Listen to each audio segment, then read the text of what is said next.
Boa noite, queridos irmãos e irmãs. Com grande alegria que nós estamos na casa do Senhor mais uma vez para ouvir a sua palavra. Quero receber aqui o Liedson pela primeira vez, filho da dona Maria Ilza. Deus o abençoe, seja muito bem-vindo. Sua família tem sido uma bênção aqui para nós, esperamos que a igreja possa ser uma bênção para você também. Fico contente também em ver o Denilson, nosso irmão querido, que tem nos abençoado de várias formas. Louvo a Deus pela sua vida, Lidiane, mais uma vez, que voz linda, né? Graças a Deus pelos dons que Deus lhe tem dado. Louvado seja o nome do Senhor. E é tão bom ver uma família junta aqui, né? Louvando ao Senhor. Muito bom isso. Louvado seja o nome do Senhor Deus. Meus irmãos, o Carlinhos tinha falado comigo de manhã, olha, não estranhe que o boletim saiu cor-de-rosa. Eu falei para ele, eu não tenho problema nenhum com cor-de-rosa. Eu achei que até ficou bonito, é porque ele teve um problema técnico, não sei se ele conseguiu imprimir outros para a noite, mais 5 só, ele teve alguns problemas lá com a impressora e tal, mas eu achei que ficou bonito, o rosa, não tenho problema nenhum com o rosa. Dia das Mães, né? É o Dia das Mães, comemoramos no próximo domingo. Samuel pediu também para... Ele me deu esse privilégio de dar contas, né? Porque ele não está aqui com a família. Hoje nós estamos tendo um culto especial de comemoração da reforma da Igreja do Parque Novo Mundo, a Igreja do Presbitério Cantareira, da onde o Jardim Girassol também faz parte, e, portanto, toda a família foi convidada lá pelo pastor William, amigo nosso, e toda a família, então, está lá. Então, o Rogério falou assim, ó, quando a família do Samuel sai da igreja, a igreja fica um pouco vazia, né? Algumas famílias, graças a Deus, pelas famílias, né? Eu gosto muito disso, né? A igreja é uma reunião de famílias, louvado seja Deus por isso. Irmãos, eu quero pedir que vocês abram suas Bíblias em João capítulo 6, João capítulo 6, nós vamos ler do verso 16 ao 21. Eu vou dar uma diminuidinha nesse ventilador aqui, porque ele está parecendo um avião, né? Muito barulho. Acho que é esse aqui, né? Muito barulho.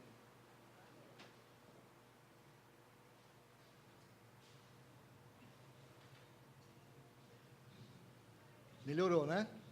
Está parecendo um avião ali, né, Daiane? João 6, nós vamos ler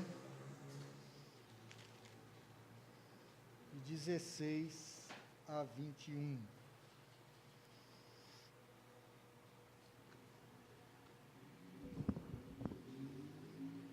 Diz assim o texto: Ao descambar o dia, os seus discípulos desceram para o mar, e tomando um barco, passaram para o outro lado, rumo a Cafarnaum.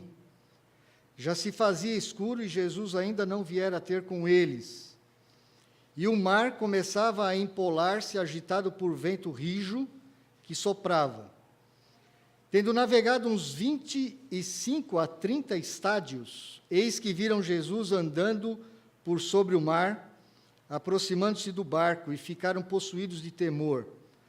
Mas Jesus lhes disse, sou eu, não temais. Então eles, de bom grado, o receberam, e logo o barco chegou ao seu destino. Vamos orar, irmãos. Pai, nós estamos como teu povo, diante da tua presença santa, majestosa, em nome de Jesus Cristo, trazidos aqui pelo Teu Espírito, ó Deus, para Te glorificar, ó Deus trino, Deus grande, Deus poderoso. Nós pedimos, ó Deus, encarecidamente, estende as Tuas mãos sobre a Tua igreja e abençoa-nos, ó Deus.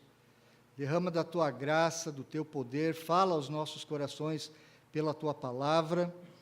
Nós Te louvamos, ó Deus, pela Tua grande salvação em Jesus Cristo.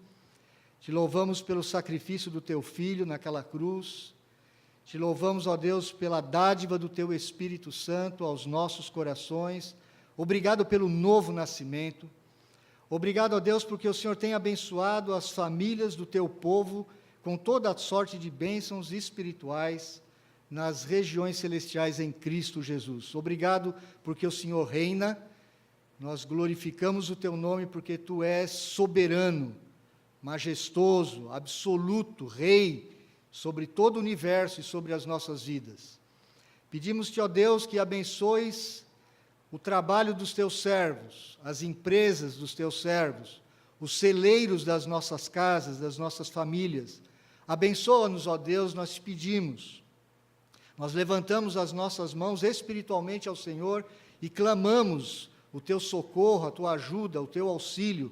O Senhor é o nosso auxílio, o Senhor é o nosso libertador, o nosso provedor. O Senhor é aquele que sustenta a nossa vida, a nossa casa, as nossas famílias. Abençoa os nossos lares, abençoa os nossos casamentos, abençoa os nossos cônjuges, abençoa os nossos filhos, os relacionamentos familiares. Abençoa-nos, ó Deus, como Teu povo. Derrama sobre nós, ó Deus, graça abundante, para que conheçamos cada vez melhor os tesouros do Teu Filho, o Senhor Jesus Cristo. Ó Deus, muito obrigado por todos os dons e talentos que o Senhor tem dado ao Teu povo, o Senhor tem dado aos Teus servos e servas aqui nesta igreja. Louvado seja o nome do Senhor. Dá-nos, ó Deus, agora ouvidos para ouvir a Tua palavra, olhos para contemplar as maravilhas que o Senhor Jesus Cristo faz. Abre o nosso coração para que enxerguemos as verdades espirituais que a Tua palavra tem para nós. Nós oramos em nome de Jesus. Amém.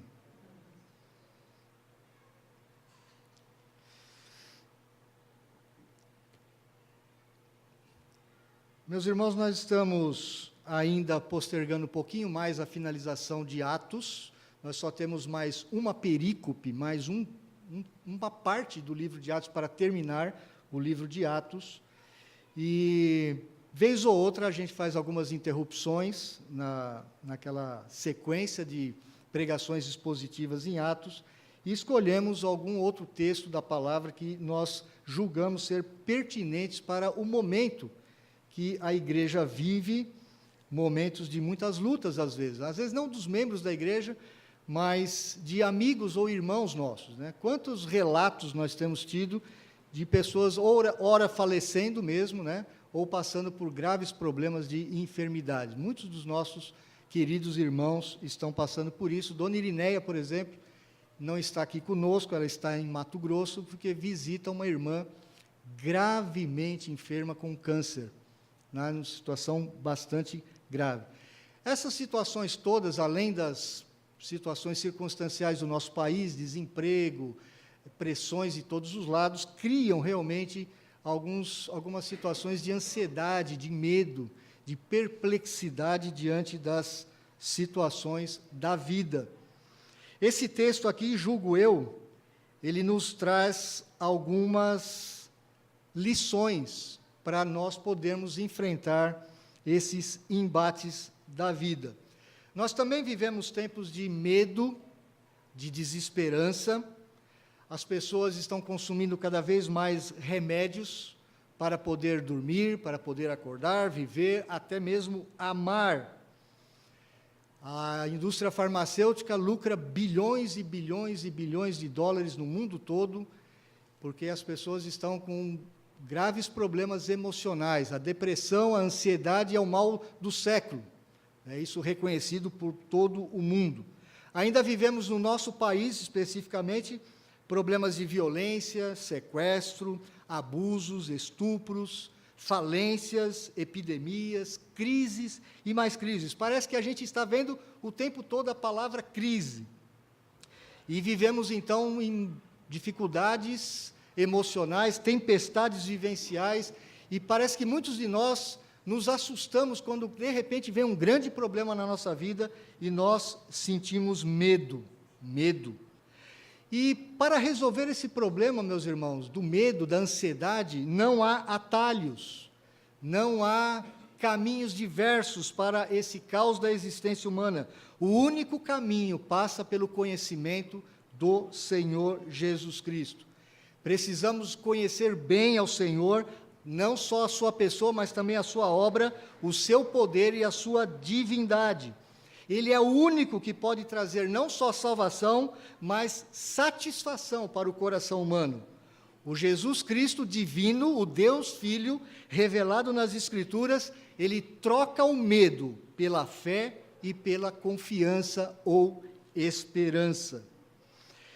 Esse pedaço de texto que nós lemos do Evangelho de João, meus irmãos, ele é muito interessante. Vocês sabem que o mar, ele sempre foi um motivo de muita preocupação para os judeus. Os judeus não tinham muita afeição ao mar. Haviam lendas antigas, semíticas, muito antigas, lá da época de Abraão, ou talvez até anterior a Abraão, que os povos antigos, muitos criam que no fundo dos mares haviam poderes malignos, poderes demoníacos, que eram contra, inclusive, a Deus. O mar não era muito bem dominado por muitos povos, dentre eles os judeus. Embora ele seja chamado de mar aqui, nós não estamos diante de um mar tecnicamente falando, nós estamos diante de um grande lago, que é o lago de Genezaré. Esse lago ele tinha 21 quilômetros de comprimento, 11 quilômetros de largura, e ele ficava numa região ali do norte, na Galileia, e era um lago tão grande, que as pessoas ali chamavam de mar. A palavra técnica mesmo que eles estavam chamando ali é mar, mas ele não é um mar, ele era um lago muito grande. Os discípulos conheciam aquele mar, em volta daquele mar haviam cidades importantes como Cafarnaum, onde o Senhor Jesus Cristo exerceu boa parte do seu ministério ao longo daquela época. Alguma coisa estranha acontecia naquele lago vez ou outra, porque como ele ficava muito abaixo do nível do mar, e em volta do lago tinham colinas, de repente surgiu uma tempestade assim, do nada. Você estava navegando naquele mar, estava bem a navegação, de repente o mar se revoltava, os ventos sopravam e você estava de repente no meio de uma grande tempestade, o que aconteceu com os discípulos. O que é interessante, meus irmãos, é que os discípulos passam ali por momentos de bastante dificuldade. Eles eram, na sua maioria, homens experientes. Eles estavam muito acostumados a atravessarem aquele grande lago, porque muitos eram pescadores, muitos estavam acostumados, tinham habilidades, mas naquele momento eles estavam apavorados com aquela tempestade. Do verso 16 ao verso 18, nós temos uma primeira cena desse texto. E esse texto ele diz que ao descambar o dia, eu tenho uma tradução minha que eu fiz aqui do texto, e a minha tradução diz assim: quando então se fez noite, desceram os seus discípulos para o mar. Um pouquinho diferente da tradução que você tem aí. Quando se fez noite. Já era noite, era comecinho da noite. O Senhor Jesus Cristo havia mandado os discípulos atravessarem o mar, voltarem para o outro lado, enquanto ele subia ao monte para orar. E o Senhor Jesus Cristo faz isso de forma proposital, nós vamos ver dentro de algum tempo. E tomando um barco, eles passaram para o outro lado, rumo a Cafarnaum. Já se fazia escuro e Jesus ainda não viera ter com eles. João, ele é um escritor que usa muito simbolismo, ele usa um estilo literário que nos mostra, através da sua escrita, o que está acontecendo ali. Quando ele fala, ao descambar do dia, que na verdade a melhor tradução é a minha tradução, quando então se fez noite, ele está querendo mostrar que era um momento de trevas, de escuridão. Você lembra que naquela época não existia luz elétrica, não existia luz artificial. Então, um momento de escuridão é sempre um momento que vai se aproximar algum tipo de problema. João, ele mostra muito claramente que as trevas da noite estão ligadas à incerteza, a medo, ao pecado, muitas vezes. Então, ali, você já vai vendo, logo nos primeiros versos, até o verso 18, que há uma primeira cena de incertezas que os discípulos vão passar. A noite vem chegando, eles descem para o mar sempre tem aquela conotação de insegurança para o povo judeu. Tomando um barco, eles passaram para o outro lado, ou seja, eles estavam a caminho para o outro lado, eles estavam no meio do mar, nós vamos saber disso logo a seguir. Já se fazia escuro novamente, né? Ele usa a expressão já se fazia escuro, e principalmente Jesus ainda não viera ter com eles. João usa um verbo aqui que tem um significado assim muito forte. Jesus não estava com eles, e isso era muito importante. Jesus não estava no momento com eles, e eles estavam passando por aquela situação, e soprava um grande vento, e o mar se agitava no verso 18. O mar começava a empolar-se, na verdade, o mar começava a agitar-se, porque um vento rígido, um vento muito forte soprava. Era isso que estava acontecendo. Então, havia ali uma situação de dificuldade se avizinhando. Havia um momento ali de grande luta que os discípulos começaram a passar.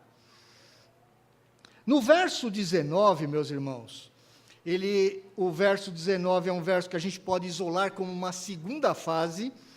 Ele diz assim: tendo navegado uns 25 a 30 estádios, o que significa que eles haviam andado cerca de 5 quilômetros, eles estavam atravessando o lago na sua largura. Se o lago tinha 11 quilômetros de largura, eles já estavam na metade do caminho. Eles já haviam caminhado um bom tempo. Tendo navegado, então, esse período, esse espaço de 5 quilômetros, eis que, então, eles viram Jesus andando por sobre o mar, aproximando-se do barco, e eles ficaram possuídos de temor. O texto paralelo em Marcos, capítulo 6, ele diz que eles levaram um susto tão grande porque eles imaginavam estar vendo um fantasma.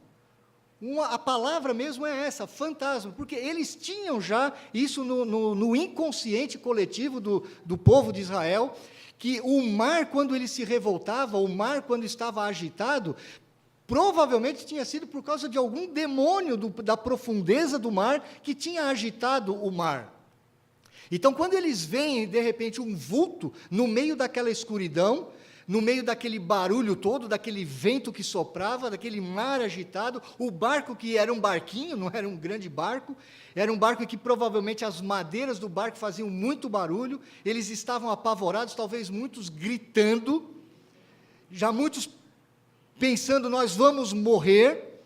De repente eles veem aquele vulto, Jesus se aproximando, muitos gritaram, é um fantasma, é um fantasma. Os seus discípulos estiveram assustados ali. Eles não viram Jesus no primeiro momento e falaram, bom, agora está tudo resolvido. Muito pior, porque eles não identificaram que era Jesus. Eles não reconheceram Jesus. Eles viram um vulto de Jesus e eles ficaram possuídos de temor. Eles ficaram realmente muito, muito assustados. Eles estavam tremendo de medo.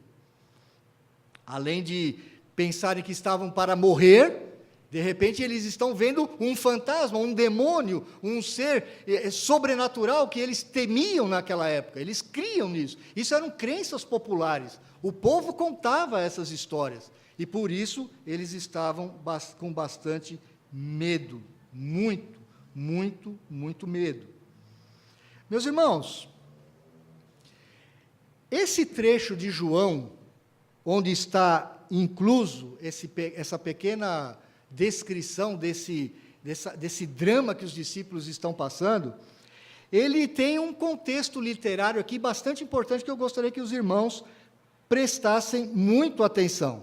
Na verdade, ele faz parte de um texto maior que começa no capítulo 5, verso 1 de João, e vai até o final do capítulo 7, verso 53. Antes disso, antes de ter esse momento no mar, o que tinha acontecido? Havia uma multiplicação de pães. O Senhor Jesus Cristo havia feito multiplicação de pães e peixes, ele havia alimentado uma grande multidão. Eu gostaria que você olhasse agora para o texto, para o capítulo 6, e você prestasse atenção nisso, porque vai ajudar-nos a compreender melhor o texto. Do verso 1 do capítulo 6 até o verso 15, você tem a descrição da multiplicação de pães e peixes. Então, havia uma grande multidão que seguia o Senhor Jesus Cristo, e seguia-o muitas vezes porque ele fazia esses sinais. No verso 4 do capítulo 6, diz assim: ora, a Páscoa, a festa dos judeus, estava próxima. A Páscoa, a festa dos judeus, estava próxima. Do capítulo 6, verso 1, até o final do capítulo 11, verso 57, você vai ver uma série de festas judaicas. E João, ele coloca esses escritos dele dentro desse contexto das festas judaicas, porque isso era importante para ele. Por quê?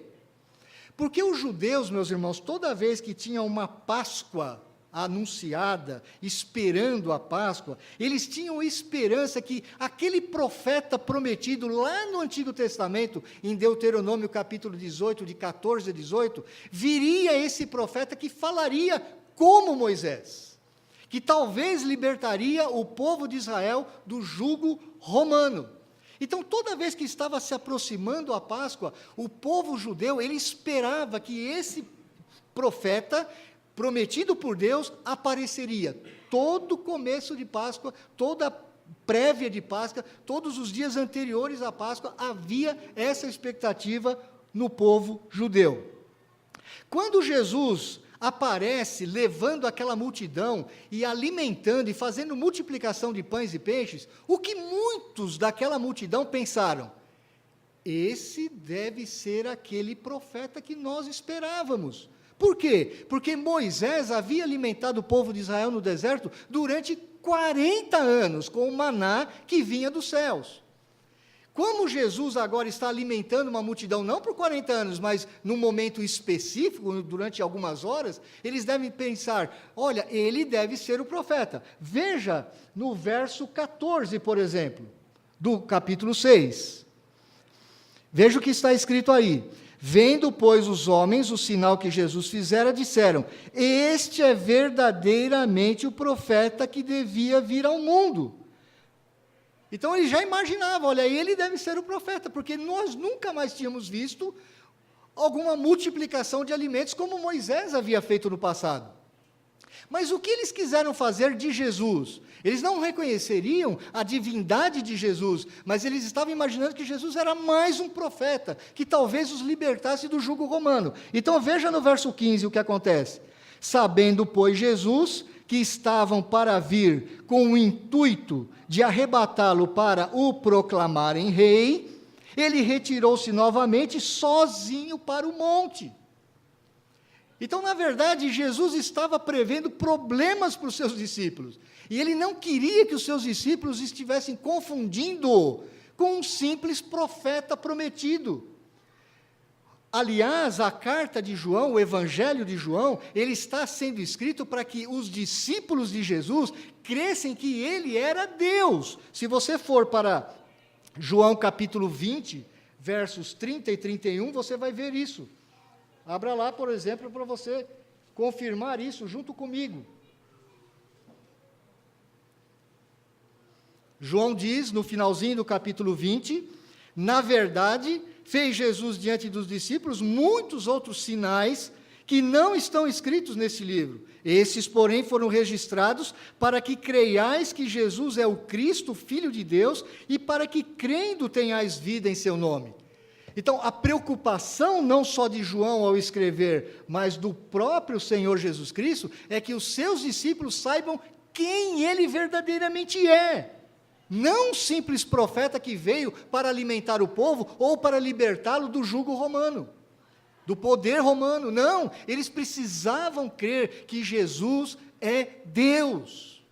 Era importante.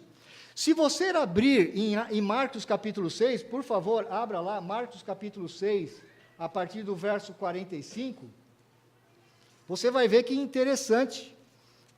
uma afirmação que nós não temos em João, mas que nós temos em Marcos. Eu vou diminuir esse ventilador aqui, porque ele está me atrapalhando aqui. Eu vou ver a luz. Eu não estou com tanto calor assim, igual a Dulciene, né? Dulciene então, ela está sofrendo com o calor, né, Dulciene? João 6, veja, verso 45. Logo a seguir, depois que houve a multiplicação dos pães, compeliu Jesus os seus discípulos a embarcar e passar adiante para o outro lado, a Betsaida, ou Cafarnaum, eles ficavam na mesma região, enquanto ele despedia a multidão. O problema era tão grave ali, pouco antes, que Jesus falou assim, eu não quero que os meus discípulos sejam enganados por esse movimento que a multidão vai fazer.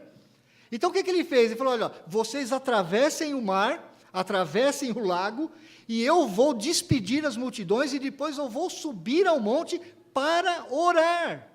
E ele vai orar por quem? Pelos seus discípulos. Veja o cuidado que o Senhor Jesus Cristo tem pelos seus. Ele está preservando a fé dos seus discípulos. Agora, volte para João capítulo 6. Você tem, na verdade, Jesus trabalhando dentro desse capítulo com vários grupos.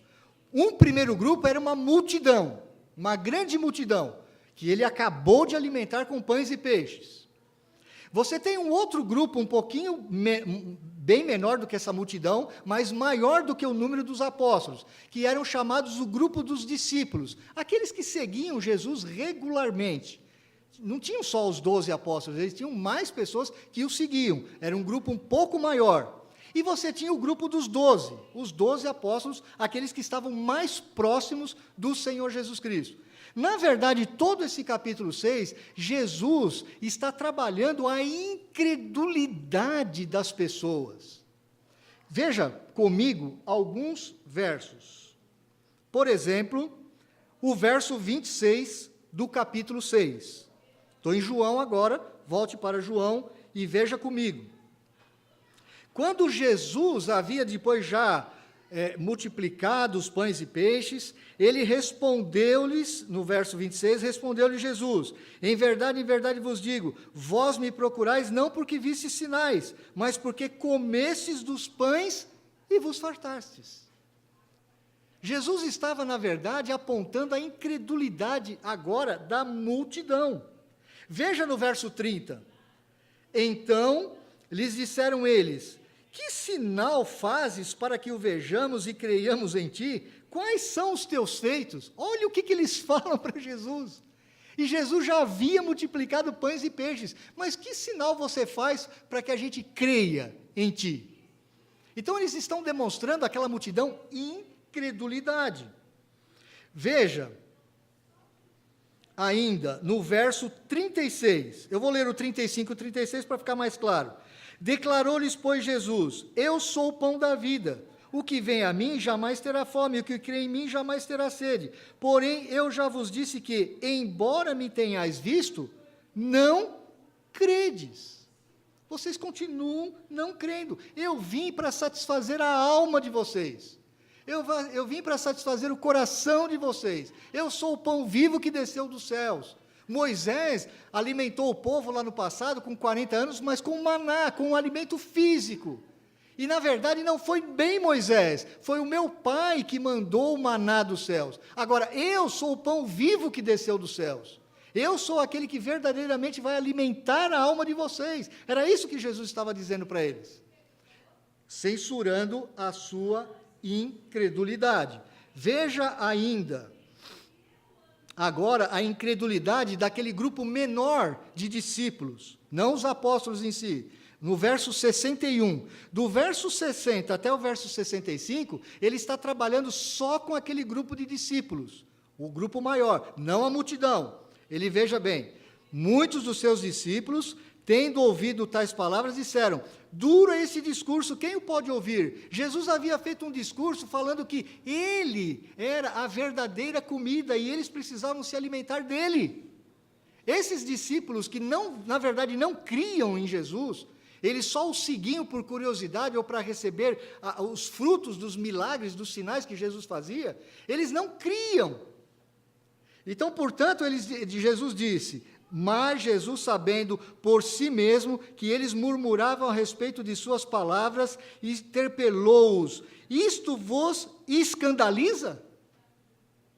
Muitas pessoas se escandalizavam com a palavra do próprio Senhor Jesus Cristo. Ainda no verso 64, ele diz: contudo, há descrentes entre vós, pois Jesus sabia desde o princípio quais eram os que não criam e quem o havia de trair. Então, mesmo dentro de um grupo maior, ele sabia quem na verdade cria e quem havia de trair. E por isso, no verso 65, ele diz assim: por causa disto é que vos tenho dito, ninguém poderá vir a mim, se pelo Pai não lhe for concedido. Na verdade, meus irmãos, nós só podemos crer no Senhor Jesus Cristo. Se você crê no Senhor Jesus Cristo, você creu porque o Pai lhe concedeu crer. Você não foi mais inteligente, mais esperto, mais perspicaz, mais espiritual, mais bonzinho do que qualquer outro pecador neste mundo. Você só creu porque o Pai te concedeu fé. É isso que o Senhor Jesus Cristo está falando a eles. A partir do verso 67, ele vai estar trabalhando só com os 12, de novo. Então, o que me faz crer que esse trecho de 67 a 71 é paralelo ao trecho de quando Jesus anda por sobre o mar. Ele está trabalhando a incredulidade dos discípulos. Veja, do verso 67 em diante. Então perguntou Jesus a quem agora? Aos 12. Então veja, Jesus ele trabalha com uma multidão, ele trabalha com um grupo maior de discípulos, agora ele está trabalhando com o seu grupo menor, os 12. Porventura quereis também vós outros retirar-vos? Respondeu-lhe Simão Pedro: Senhor, para quem iremos? Tu tens palavras da vida eterna, e nós temos crido e conhecido que tu és o Santo de Deus. Replicou-lhe Jesus: não vos escolhi eu em número de 12, contudo, um de vós é diabo. De quem que ele está falando aqui? Judas. Judas está aqui no meio. Judas fazia parte dos 12. Judas foi um que também se assustou naquele momento do mar e pensou: é um fantasma. Mais à frente, Judas pensou que Jesus fosse simplesmente mais um líder revolucionário. Veja que Judas andava com Jesus todos os dias, juntamente com os outros 11 apóstolos, e mesmo assim ele não cria. Então veja que todo esse capítulo 6, Jesus está trabalhando a incredulidade humana. A incredulidade humana. E no episódio de Jesus andando sobre o mar, no episódio dessa tempestade, o Senhor Jesus Cristo está fazendo a mesma coisa com os seus discípulos. Ele está cuidando da fé, aumentando a fé, esclarecendo a fé dos seus discípulos. Por isso ele os impediu de estarem junto com aquela multidão que iria proclamá-lo rei. Ele não era um rei humano. Ele é o Filho de Deus. E era importante que os seus discípulos crescem nisso. Era importante que eles vissem, inclusive naquela situação de medo da morte, de morte iminente, a morte que estava para acontecer, que eles pudessem crer que o Senhor Jesus Cristo é Deus e que Ele cuida das suas vidas. Você viu junto comigo, Ele os impeliu a andar sobre o mar. Jesus sabia o que ia acontecer. Se você ler o Salmo 107, ele é impressionante. Abra junto comigo para você ver como as coisas que acontecem no Novo Testamento, elas estão baseadas no Antigo Testamento. Eu não vou ler o Salmo 107 completo, mas você vai ficar impressionado com esse salmo, com o paralelo que ele tem com essa tempestade em João capítulo 6. Veja o verso 4, do 4 ao 6. Salmo 107. Andaram errantes pelo deserto, por ermos caminhos, sem achar cidade em que habitassem. Famintos e sedentos, desfalecia neles a alma. Então, na sua angústia, clamaram ao Senhor, e Ele os livrou das suas tribulações. Agora veja o verso 9. Pois dessedentou a alma sequiosa, e fartou de bens a alma faminta. Isso é um trecho correspondente daquilo que aconteceu imediatamente antes, na multiplicação de pães e peixes. Agora veja mais ainda, no versos 23 em seguida, Salmo 107 ainda. Os que tomando navios descem aos mares, os que fazem tráfico na imensidade das águas, esses veem as obras do Senhor e as suas maravilhas nas profundezas do abismo. Pois ele falou e fez levantar o vento tempestuoso, que elevou as ondas do mar, subiram até os céus, desceram até os abismos. Isso ele está mostrando o mar subindo e descendo, aquelas ondas. No meio destas angústias, desfalecia-lhes a alma. A alma estava a ponto de morrer. Andaram e cambalearam como ébrios, e perderam todo o tino, todo o juízo, eles estavam confusos. Então, na sua angústia, clamaram ao Senhor, e Ele os livrou das suas tribulações, fez cessar a tormenta, e as ondas se acalmaram. Então, se alegraram com a bonança, e assim os levou ao desejado porto. Rendam graças ao Senhor por sua bondade e por suas maravilhas para com os filhos dos homens. Exaltem-no também na assembleia do povo e o glorifiquem no conselho dos anciãos. Esse salmo, meus irmãos, é como uma profecia do que nós estamos vendo em João capítulo 6. Aquilo que o Senhor Jesus Cristo está agora nos mostrando de forma mais clara. Eles precisavam ver que Jesus era Deus.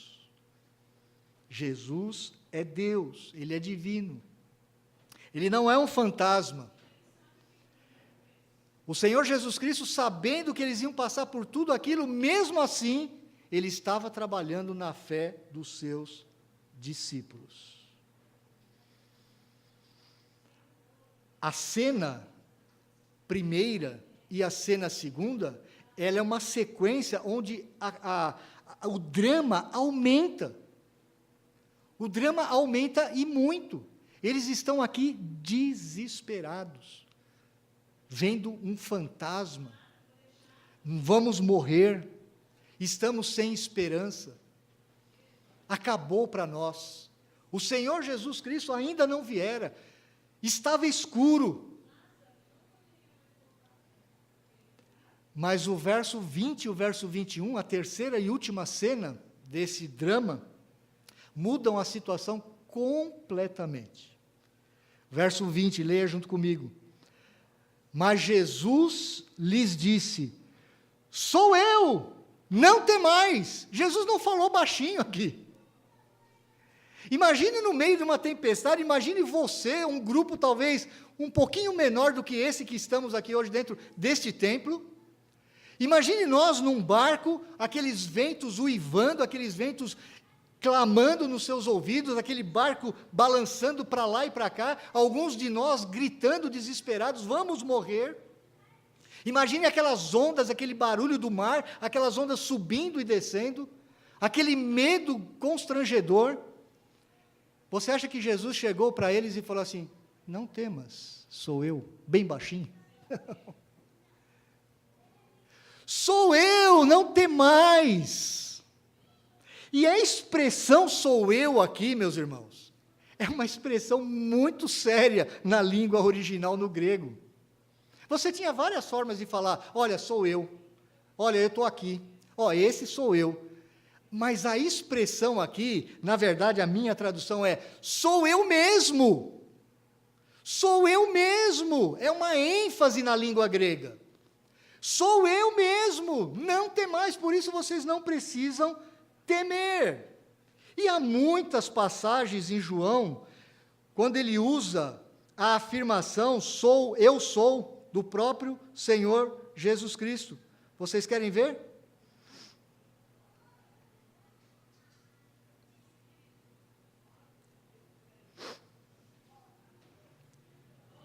Veja, por exemplo, João 6:35, ainda nesse capítulo. Jesus diz: eu sou o pão da vida. Eu sou o pão da vida. No verso 41 do mesmo capítulo ele diz: murmuraram, pois, dele os judeus, porque disseram: eu sou o pão que desceu do céu. No verso 48 ele diz: eu sou o pão da vida. No verso 51 ele diz: eu sou o pão vivo que desceu do céu. Vá para o capítulo 8 de João. Capítulo 8, verso 12. De novo lhes falava Jesus dizendo: eu sou a luz do mundo. Eu sou a luz do mundo, quem me segue não anda em trevas. Vá para o capítulo 10 agora de João. Verso 7. Ele diz: Jesus, pois, lhes afirmou de novo: em verdade vos digo, eu sou a porta das ovelhas. No verso 9, eu sou a porta. No verso 11, eu sou o bom pastor. No verso 14, de novo, eu sou o bom pastor. Capítulo 15 agora, vá para o capítulo 15, verso 1, eu sou a videira verdadeira. No verso 5, eu sou a videira, vós os ramos. Ele usa essa expressão, eu sou, muitas e muitas e muitas vezes. Eu sou a ressurreição e a vida. Isso está baseado em quê? Em Êxodo 3,14. Abra sua Bíblia em Êxodo 3,14. A primeira vez que nós vemos essa expressão, quando Moisés, diante daquela revelação de Deus, pergunta: mas quem é o Senhor? O que eu vou falar para o povo a respeito do Senhor? Qual que é o teu nome? Ele diz assim: disse Deus a Moisés: eu sou o que sou. Disse mais: assim dirás aos filhos de Israel: eu sou, me enviou a vós outros. Ou seja, o que o Senhor Jesus Cristo está falando para os seus discípulos no meio daquela tempestade é: eu sou o grande eu sou. Eu sou o Yahvé do Antigo Testamento. Eu é que formei os mares, eu formei os céus e a terra, eu conheço tudo que está aqui, tudo está debaixo do meu controle. Eu sou o Senhor dos mares, não há demônios nenhum no fundo dos mares. Essas tempestades que acontecem repentinamente, sou eu que as controlo. Assim diz o Salmo 107, o Salmo 77, assim diz Jó, o texto que Rogério leu na nossa liturgia. Ele anda por sobre os altos dos mares. Eu sou o Deus que domino sobre a natureza. Era importante para que os seus discípulos vissem aquilo que estava acontecendo, porque eles lembravam de Moisés. Moisés, por meio de Moisés, Deus dividiu o mar, dominou sobre uma força da natureza totalmente incontrolável, principalmente para aquele povo, daquele povo tão antigo. Quem é capaz de dividir o mar? Deus dividiu o mar por meio de Moisés. Agora ele está mostrando para os seus discípulos: eu ando sobre o mar é meu, eu domino sobre o mar, eu domino sobre as forças da natureza. Por alguns instantes eu suspendi as leis gravitacionais, eu estou andando por sobre o mar, sou eu, não precisem temer. Vez ou outra eu vou fazer isso na vida de vocês, não temais, vocês não vão morrer. Eu estou cuidando da vida de vocês, eu sou Deus, estou com vocês, cuido da fé de vocês, estou cuidando para que vocês tenham uma fé verdadeira. O cuidado, o amor de Jesus pelos seus discípulos é alguma coisa extraordinária, meus irmãos. A palavra, essa expressão, não temais, Deus já havia usado várias vezes no Antigo Testamento. Quantas vezes Deus, de repente, chegava para Josué, Moisés havia acabado de morrer, Josué capítulo 1, verso 9, diz: não tema, Josué, ser forte e corajoso, eu vou te dar vitória. Imagine você substituindo o grande Moisés. Imagine que cargo você pega. Gente, o povo não vai me seguir, não. Eles seguiram o grande Moisés, o grande libertador, o patrono de Israel. Será que eles vão me seguir, Senhor? Josué estava meio com medo da tarefa. Josué, não temas, ser forte e corajoso, eu vou estar com você. Na verdade, a obra é minha, Josué. Ele fala isso para Abraão várias vezes, Abraão, não temas, é eu que estou fazendo a obra, Abraão. Ele fala isso para Isaac. Isaac era um moço tímido. Ele era diferente de Abraão, ele era diferente de Jacó, seu filho. Ele era um moço tímido. E Isaac muitas vezes ficou com medo, falou, olha, meu pai morreu, e agora? O que eu vou fazer aqui? Eu tenho as promessas, mas eu estou me sentindo fraco, impotente. E Deus fala em Gênesis 26 para ele, não tema, Isaac, não tema, eu sou com você.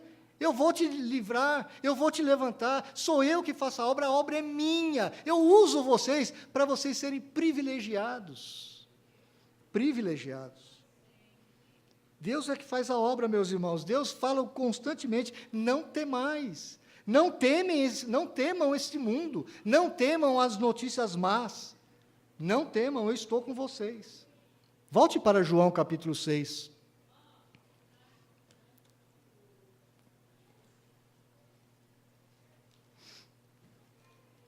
Portanto, Jesus, ele não vem falando devagarinho, baixinho, ele fala com autoridade. Ele fala com a autoridade daquele que domina sobre as forças da natureza. Ele é o verdadeiro Deus. Moisés foi um grande profeta, mas foi só um grande profeta. Eu sou Deus. Eu mando o vento parar, eu mando o mar se aquietar, eu mando fazer todas as coisas, porque fui eu que criei. Eu mandei vocês fazerem esse caminho sozinho. Eu mandei vocês atravessarem o mar ou o lago com aquele barquinho sozinhos. Eu fui lá para o monte, e não fala nada sobre o que ele orou no monte, mas eu tenho certeza que ele estava orando pelos seus discípulos. Isso me lembra de Romanos capítulo 8, que diz que o Senhor Jesus Cristo, ele está constantemente intercedendo do lado do Pai, por mim e por você. O tempo todo. Orando por nós. O Senhor Jesus ora por você todo dia. Que coisa extraordinária. Mas o Senhor Jesus Cristo, depois de ter dado esta palavra de autoridade, diz o verso 21, então eles, de bom grado, o receberam, e logo o barco chegou ao seu destino. Eu quero pegar minha tradução aqui, porque tem um detalhe que eu não poderia deixar passar. Na verdade, o final desse verso, a minha tradução é assim, prestem atenção. Desejavam então recebê-lo no barco. Na verdade, houve uma mudança na alma, no coração daqueles homens. Eles estavam agora com uma disposição ativa, alegre, contente em recebê-lo no barco. Desejavam então recebê-lo no barco, e imediatamente veio o barco para a terra a qual iam. Essa é a melhor tradução.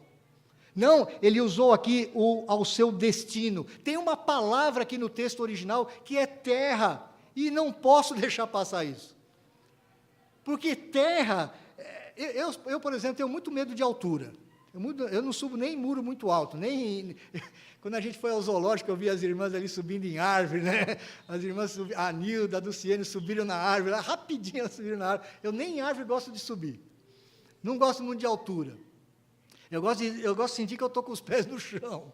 Eu gosto de sentir meu pé no chão. Barco eu já andei também algumas vezes de barco, já fiz alguns passeios de barco, mas sinceramente eu gosto quando eu chego na terra.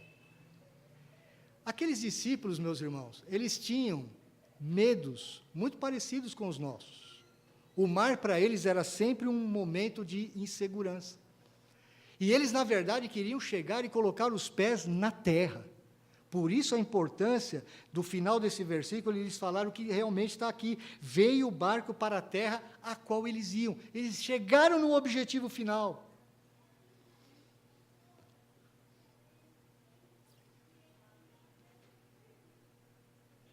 O Senhor Jesus Cristo cuidou daquele percurso. E veja que o texto fala que eles chegaram imediatamente. A palavra aqui, no original, ela tem realmente essa ideia. Eles chegaram rápido. Então, houve mais um milagre aqui. Não só o milagre de Jesus ter mandado o vento se acalmar, as ondas se aquietaram, ele não só fez isso, ele fez com que o barco chegasse rapidamente, porque faltava ainda metade, lembra-se? 11 quilômetros, eles tinham andado 5, faltava cerca de 6 quilômetros, aproximadamente. Mas eles chegaram rapidamente ao outro lado. O Senhor Jesus Cristo, meus irmãos, Ele não manda você fazer alguma coisa, Ele não te dá uma tarefa, Ele não te dá um ministério, que Ele não vai te acompanhar.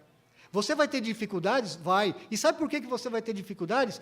Para a bênção tua mesmo, para você conhecê-lo mais e melhor, para que no meio das tempestades da vida, você o adore, você o tema, você seja mais fortalecido. Foi isso que Ele fez com aqueles seus discípulos.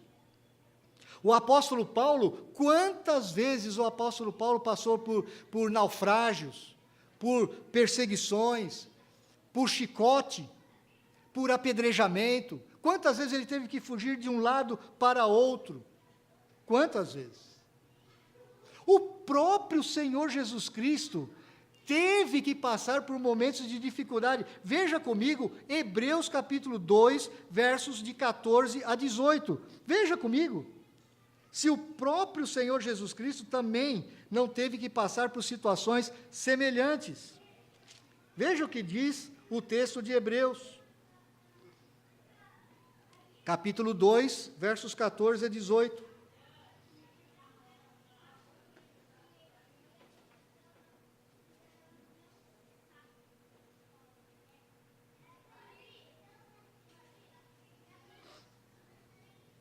Veja comigo.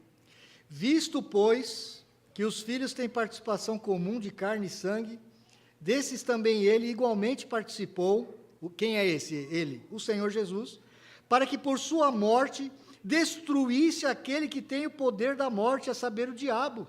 Jesus passou pela morte para que você e eu não fôssemos alcançados pela morte eterna, para destruir as obras do diabo e livrasse todos que pelo pavor da morte estavam sujeitos à escravidão por toda a vida. Nós não somos mais escravos, nem do medo da morte e nem do pecado, porque o Senhor Jesus passou pela morte, era necessário.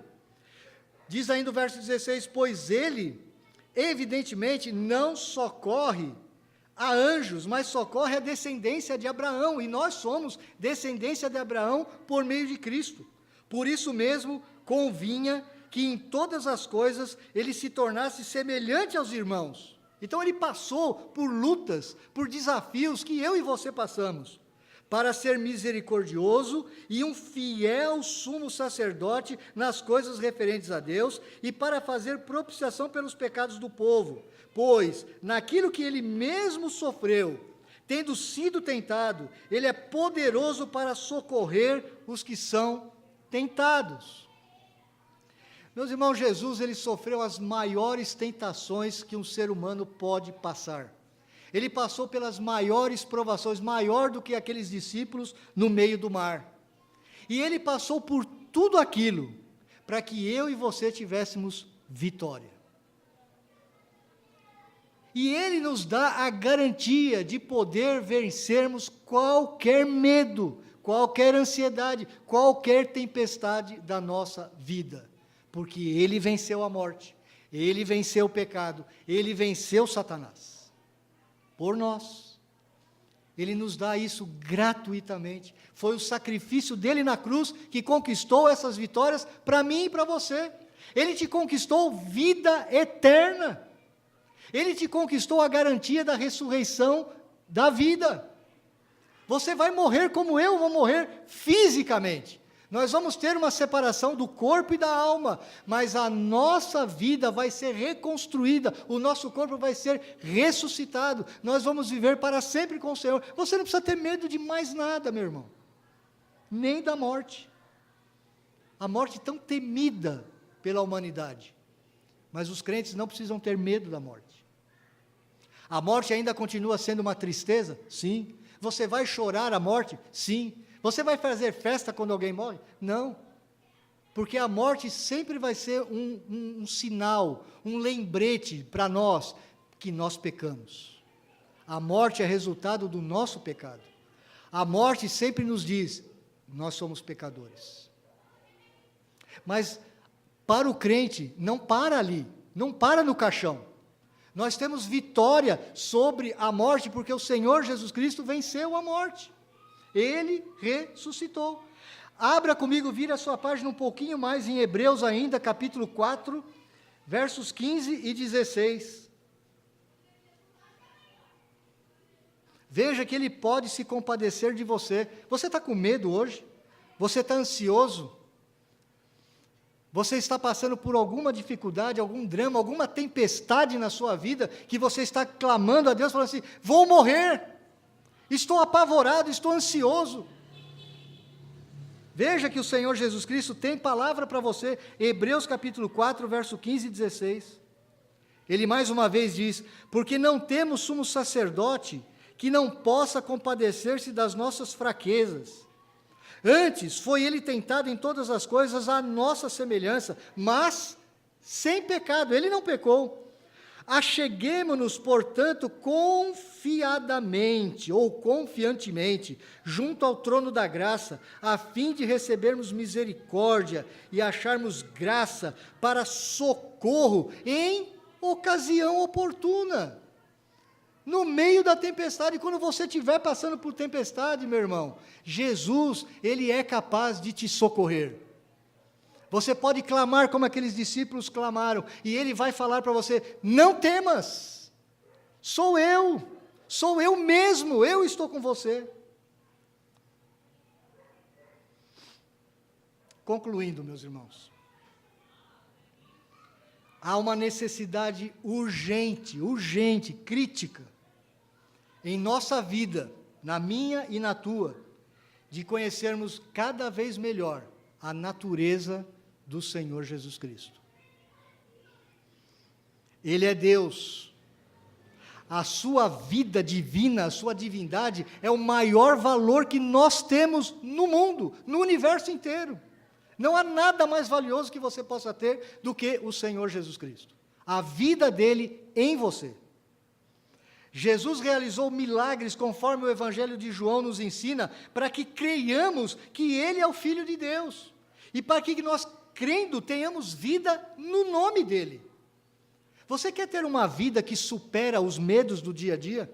Você quer superar o medo do desemprego, da falência, de um exame médico, de uma doença, de uma enfermidade na família, ou até mesmo da morte? Você quer ter vida para vencer isso? Você precisa crer no Senhor Jesus Cristo. Você precisa ter relacionamento íntimo com o Senhor Jesus Cristo. Você precisa ouvir espiritualmente a sua voz, sou eu, não temas. Aquele que não tem Cristo está perdido no mar revolto da existência, sem esperança. Sem Cristo você vai viver a vida com medo. Principalmente nos momentos de maior crise da sua vida, quando os problemas baterem à sua porta, quando as tempestades surgirem, e elas surgem repentinamente. Você talvez seja jovem, você talvez tenha poucos anos na sua vida, você talvez tenha olhado, mas eu nunca passei por grandes crises na vida. Um dia você vai passar. Creia, é a realidade da vida. Haviam falsos discípulos que seguiram a Jesus, eles se aproximaram de Cristo por causa daquilo que Ele lhes podia dar. Esses discípulos que aparentemente criam em Jesus, eles seguiam a Jesus, mas porque estavam buscando somente as bênçãos de Jesus, mas eles não criam em Jesus. Eles se escandalizaram quando Jesus falou assim, olha, vocês precisam se alimentar de mim. Vocês precisam comer a minha carne e beber o meu sangue. Eu sou o pão vivo que desceu dos céus. Eu sou o pão que sacia a fome de vocês. Eu sou a água viva que sacia a sede de vocês. Quando eles ouviram isso, eles falaram, não, mas não era isso que a gente queria. A gente queria as bênçãos, mas não o Senhor da bênção. Se você é um discípulo de Jesus assim, meu irmão, você vai continuar tendo medo, você vai continuar perdido. Você não vai ter Jesus como a sua única riqueza e esperança. Jesus não vai ser o seu tesouro, o seu maior tesouro. Somente o verdadeiro discípulo que reconhece que Jesus Cristo é tudo o que tem, que reconhece a sua divindade e crê realmente no seu nome, pode ter a vida eterna e não temer e ter paz. Paz. A paz que o Senhor Jesus Cristo disse: eu lhes dou a paz que o mundo não pode dar. Só Jesus pode dar paz para você que o mundo não vai lhe dar. Só Jesus. Nós, irmãos, somos homens e mulheres fracos. Quantas vezes nós compramos a mensagem do mundo? O mundo nos oferece muitas mensagens. E ele nos diz assim: olha, o dia que você tiver uma situação financeira muito estável, você vai poder ter o melhor plano de saúde do mundo, você vai poder se hospedar no Albert Einstein, no Sírio-Libanês, você vai poder viajar de avião pelo mundo todo, você vai poder ter segurança, você vai poder ter paz. Não é verdade. Não é verdade. A história do mundo nos diz que isso não é verdade. Eu não precisaria nem da Bíblia para isso. Quando eu vejo atores famosos de Hollywood, homens que atingiram um nível de poder econômico tão grande, que eles dizem: não tem nada nesse mundo que eu não possa comprar, nada. Eu posso comprar uma ilha. Eu posso ter as mulheres mais lindas do mundo. Eu tenho poder, eu tenho fama, eu sou famoso. Eu não só tenho dinheiro, eu tenho poder, eu tenho fama, eu sou reconhecido. Eu sou até engraçado. Eu faço filmes até maravilhosos. Mas o cara vai lá, tem uma depressão e dá um tiro na cabeça ou se enforca. Ele não tinha a verdadeira paz. Porque a verdadeira paz, meu irmão, você pode ter não tendo nada deste mundo. Tendo muito pouco.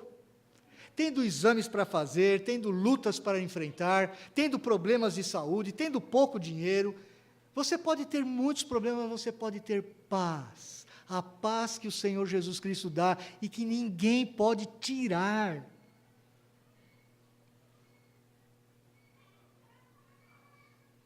Nós precisamos estar conscientes da divindade do Senhor Jesus Cristo como expressão da nossa fé. Jesus está sempre presente conosco, meus irmãos, Ele intercede por nós. Ele estava no monte orando, Ele desceu até aquele mar, Ele andou sobre o mar, e Ele disse para aqueles discípulos: não tema, sou eu estou aqui com vocês. Jesus Cristo governa não só o mar físico, Ele governa o mar da existência, as suas tempestades espirituais, as suas tempestades emocionais. Cristo é o verdadeiro alimento para a nossa alma. Ele é o único que pode satisfazer o teu coração cansado. Meu irmão, você tem dois caminhos a seguir. Se você continuar ouvindo os conselhos do mundo, vai ter um determinado momento que parece que está dando certo, mas vai chegar um ponto que você vai falar: o meu coração está cansado, eu não sei porque eu estou tão cansado. E quando a tua alma cansa, o teu corpo físico cansa também. Você se desanima. Porque a mensagem do mundo é enganadora, ela é uma ilusão. Mas quando você anda pelas palavras do Senhor Jesus Cristo, quando você segue o Senhor Jesus Cristo, quando você crê no Senhor Jesus Cristo, quando você tem Ele como seu alvo de vida maior, você não se cansa. Por isso que o texto diz no Antigo Testamento: os jovens voarão com asas como águias, os velhos não se cansam, não se fatigam, nem os velhos se cansam. Você já viu? Eu postei esses dias no nosso grupo de WhatsApp, aquele senhor de 93 anos, aquele pastor que está praticamente cego, perdeu a sua visão, e ele está ali com 93 anos, com uma lupa, com uma lente enorme, grudado na Bíblia e lendo a Bíblia todos os dias. 93 anos. É assim que o crente tem que ser, meu irmão. Eu lhe falei já, e alguns já ouviram esse meu testemunho.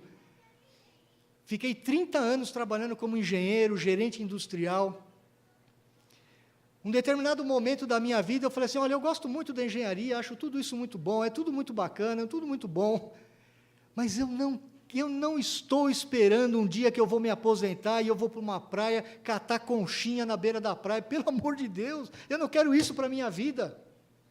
Eu quero gastar os meus dias finais servindo ao Senhor.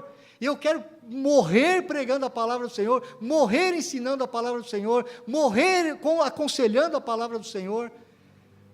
Se Deus me permitir chegar com 90, 100 anos, 80, sei lá quantos, eu quero fazer isso. Aposentar jamais, o crente não se aposenta, meu irmão. Crente pode aposentar do trabalho secular, mas crente aposentar do reino de Deus, isso não existe. Só o Senhor pode trazer vitalidade espiritual para você. Você já viu quantos jovens estão cansados? O meu filho de 14 anos, ele acorda e fala: pai, estou cansado.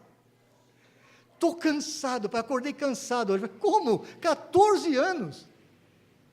Eu estou com 56, estou com vários problemas de saúde aqui, e eu não me sinto assim. Como que 14 anos você está cansado?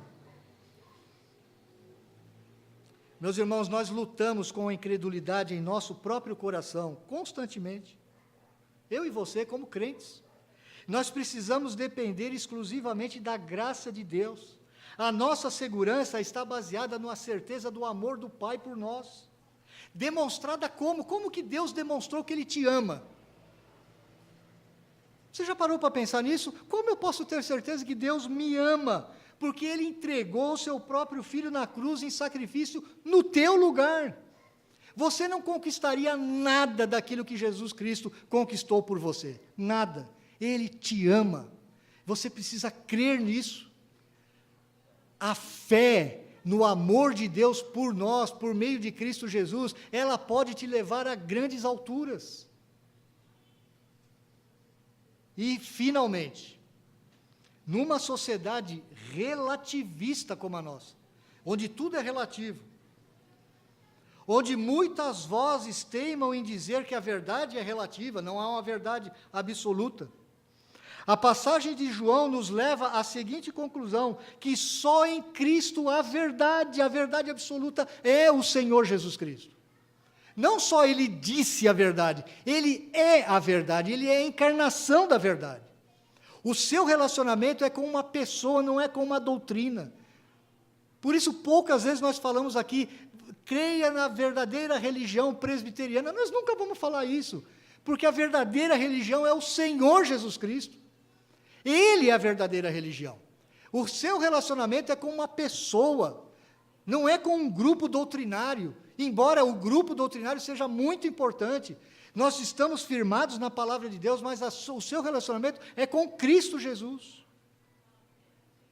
Todas as outras verdades são relativas a Cristo. Ele é a perfeita revelação de Deus, que um dia vai restaurar toda a criação e vai ressuscitar esse corpo mortal que você tem hoje. É promessa dele. Ele cumpriu todas as promessas dele, foram cumpridas. Ele vai cumprir esta também. A palavra de Deus nos fortalece nesse sentido.